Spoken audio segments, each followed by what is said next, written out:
വീട്ടിൻ്റെ തൊട്ട് അമ്പലത്തിൽ പ്രതിഷ്ഠാദിന മഹോത്സവമാണ്. അപ്പോൾ നമ്മൾ അങ്ങോട്ട് പോകാൻ വേണ്ടി റെഡിയായി നിൽക്കുകയാണ്. അപ്പോൾ ബാക്കി വിശേഷങ്ങളൊക്കെ നമുക്ക് അവിടെ പോയിട്ട് കാണാം. അപ്പോൾ ഇതാ ഞങ്ങൾ എല്ലാവരും കൂടി അമ്പലത്തേക്ക് തൊഴാനായിട്ട് ഇറങ്ങണം കേട്ടോ. അപ്പോൾ താലപ്പൊലിയും ചെണ്ടമേളമൊക്കെ അങ്ങോട്ട് പോയിട്ടുണ്ട്. അപ്പോൾ നമ്മൾ ആദ്യം ഇവിടെ വീട്ടിൻ്റെ തൊട്ട് അമ്പലത്തിലാണല്ലോ പ്രതിഷ്ഠാദിനം. അപ്പോൾ ആദ്യം അവിടെ പോയി തൊഴുതിയതിന് ശേഷം പിന്നെ നമ്മൾ എഴുന്നള്ളിപ്പ് നടക്കുന്ന അവിടെ നമ്മുടെ മുടപ്പല്ലൂർ അഴിക്കുളങ്ങര ഭഗവതി ക്ഷേത്രത്തിലാണ് കേട്ടോ. എന്നിട്ട് അങ്ങോട്ടാണ് കേട്ടോ പോവുക. ഇപ്പോൾ ഇതാ നമ്മളിവിടെ നെല്ലിക്കുളങ്ങര ഭഗവതിൻ്റെ അവിടേക്ക് വന്നു. ആദ്യം ഇവിടെ വന്ന് തൊഴുത ഈ കാവിലാണ് കേട്ടോ പ്രതിഷ്ഠാദിനം നടക്കുന്നത്. അപ്പോൾ ഞങ്ങളിതാ എല്ലാവരും കൂടി വന്ന് ഇവിടെ ദേവിനെയൊക്കെ നന്നായി തൊഴുതു. എന്ന ശേഷം ഞങ്ങൾ തൊഴുതിട്ടാണ് അങ്ങോട്ട് പോകുന്നത് കേട്ടോ.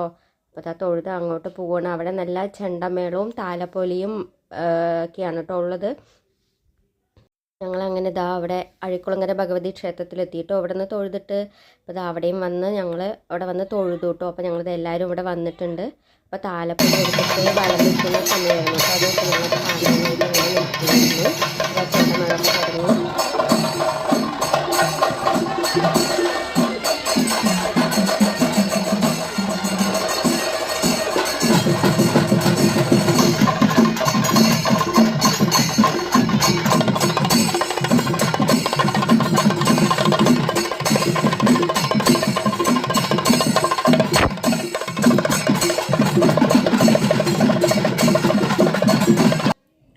അങ്ങനെ ഇതാ ഞങ്ങൾ കുറച്ച് നേരം കണ്ടിട്ട് വീട്ടിലേക്ക് വന്നു കേട്ടോ. കുട്ടികൾ ഇതാ വിശക്കണു എന്നൊക്കെ പറഞ്ഞപ്പോൾ അമ്പലത്തിൽ നിന്ന് അത് വരുന്നതേ ഉള്ളൂ കേട്ടോ. ഞങ്ങൾ പകുതി വഴി എത്തിയപ്പോൾ അങ്ങോട്ട് വന്നു. അങ്ങനെ ഇതാ എല്ലാവരും കൂടി വന്ന് കുറച്ച് നേരം ഇങ്ങനെ സംസാരിച്ചിട്ടൊക്കെ ഇരുന്നു കേട്ടോ. പിന്നെ ഇതാ ഉണ്ണി അവൾക്ക് മുടി കെട്ടി കൊടുക്കുകയാണ് കേട്ടോ ചേച്ചിൻ്റെ മോള്. ഇവിടെ ഇതാ വൈകുന്നേരത്തുള്ള ഫുഡിനുള്ള പ്രിപ്പറേഷൻ ആണ്. ഇതാ മോള് ഉണ്ണിയാണ് കേട്ടോ, നാത്തുവിന്റെ മോളാണിത്. അവളെടുത്ത് കഴിക്കുന്നുണ്ട്. ലാസ്റ്റ് ഇത് സൈഡ് വഴി പോയി ഭക്ഷണം കഴിക്കാൻ കിട്ടുമോന്ന് പോലും അറിയില്ല. മുളക് തിരുമ്പാൻ വേണ്ടി മുറിക്കാൻ കൊടുത്താണ്. ലാസ്റ്റ് അത് അവരുടെ വായിലോട്ട് മാത്രമേ പോണ് കാണുള്ളൂ. പാത്രത്തൊന്നും മുറിച്ചിട്ടില്ല കേട്ടോ.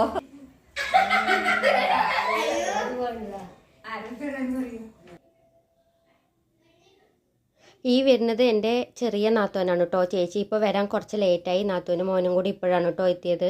ചേച്ചിക്ക് കുറച്ച് വർക്കൊക്കെ ഉണ്ടായിരുന്നു. പിന്നെ മോന് ചെറിയ കാര്യങ്ങളൊക്കെ ഉള്ള കാരണം ചേച്ചി ഇതാ ലേറ്റായിട്ടാണ് എത്തിയത്. ഇത് എൻ്റെ മൂന്നാമത്തെ നാത്തോനാണ് കേട്ടോ. അതാ കാണുന്നത് നാത്തോൻ്റെ മോനാണ് കേട്ടോ, അപ്പു. ഹായ്, ഇതാ ഞങ്ങളിതാ ഫുഡ് കഴിക്കാൻ വേണ്ടി നിൽക്കുകയാണ്. ഇതാ അമ്മായി ഉണ്ട്, പിന്നെ ഇതാ ചേച്ചിൻ്റെ മക്കളാണ്, മോള്. എല്ലാവരും കൂടി ഭക്ഷണം കഴിക്കാൻ വേണ്ടി ഇരിക്കാൻ പോവാണ് കേട്ടോ. ഏട്ടൻ പിന്നെ അമ്പലത്തിൽ നിന്ന് വന്നിട്ടില്ല. നമ്മുടെ ചെണ്ടമേളവും താലപ്പൊലിയൊക്കെ കൂടിയിട്ട് എത്തണേ ഉള്ളൂ. അപ്പം ഞങ്ങൾ പിന്നെ കുട്ടികൾ കഴിച്ചോന്നൊക്കെ പറഞ്ഞപ്പോൾ വീട്ടിലേക്ക് വന്നതാണ് കേട്ടോ. അപ്പോൾ ഇതാ ഞങ്ങൾ ഭക്ഷണം കഴിക്കാൻ പോവാണ്. അങ്ങനെ ഇതാ ഞങ്ങൾ എല്ലാവരും കൂടി ഭക്ഷണമൊക്കെ വിളമ്പിയത് ഉണ്ണിമാരാണ് കേട്ടോ, ചേച്ചിൻ്റെ മക്കളാണ് എല്ലാവർക്കും ഭക്ഷണമൊക്കെ വിളമ്പി തരുന്നത്. അപ്പോൾ എല്ലാവരും കൂടി വിളമ്പിയിട്ട് അങ്ങനെ എല്ലാവരും കഴിക്കാനിരുന്നു. ഏട്ടൻ ഇതാ ഇപ്പോൾ കഴിച്ചു കഴിഞ്ഞ ശേഷമാണ് കേട്ടോ ഏട്ടൻ വന്നത്. ഏട്ടൻ എന്താ വന്നു, കാരണം ഏട്ടൻ പരിപാടിയൊക്കെ കഴിഞ്ഞ ശേഷമാണ് വന്നതാ എല്ലാവരോടും വിശേഷമൊക്കെ ചോദിച്ച് കുറച്ച് നേരം ഇങ്ങനെ സംസാരിച്ചിട്ടിരുന്നു കേട്ടോ ഏട്ടൻ. പിന്നെ ഏട്ടപ്പോഴാണ് അവരെയൊക്കെ കണ്ടത്. ഉണ്ണിമാരിനെയൊക്കെ നേരത്തെ പോയതായിരുന്നല്ലോ ഏട്ടൻ. പിന്നെ ഇതാ ഞങ്ങൾ ഭക്ഷണമൊക്കെ കഴിച്ച് എല്ലാവരും കഴിഞ്ഞിട്ട് വാതിലൊക്കെ അടച്ചിട്ട് ഇന്ന് പരിപാടി പൊറോട്ട നാടകമാണ് കേട്ടോ അവിടെ അമ്പലത്തിൽ. അപ്പോൾ കാണാനായിട്ട് ഇതാ ഞാൻ വാതിലൊക്കെ അടച്ചിട്ട് പോകാൻ നിൽക്കുകയാണ്. നമ്മൾ പായൊക്കെ എടുത്തിട്ടുണ്ട്. അവിടെ ഒരു പറമ്പിലാണ് കേട്ടോ പൊറോട്ട നാടകം നടക്കുന്നത്. അപ്പോൾ അവിടെ ഇരിക്കാൻ വേണ്ടിയിട്ട് വിരിക്കാൻ എടുത്തതാണ് കേട്ടോ പായ. ഇതാ ഞങ്ങൾ അങ്ങനെ അങ്ങോട്ട് പോയി.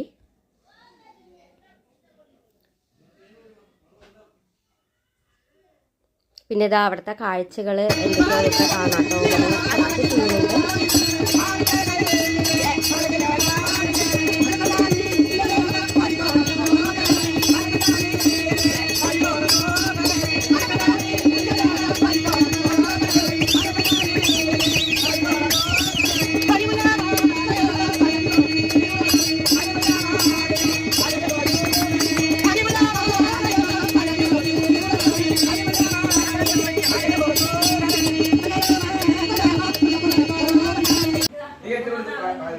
ഫ്രണ്ട്സ്, അപ്പോൾ നമ്മുടെ ഇന്നത്തെ ഈവനിങ് വ്ളോഗ് ഇത്രയാണ് ഉള്ളത്. അപ്പോൾ നമ്മുടെ വീഡിയോ ഇഷ്ടപ്പെട്ടാൽ എല്ലാവരും ലൈക്ക് ചെയ്യാനും സബ്സ്ക്രൈബ് ചെയ്യാനും ഷെയർ ചെയ്യാനും മറക്കരുത്. അപ്പോൾ എല്ലാവർക്കും ബൈ.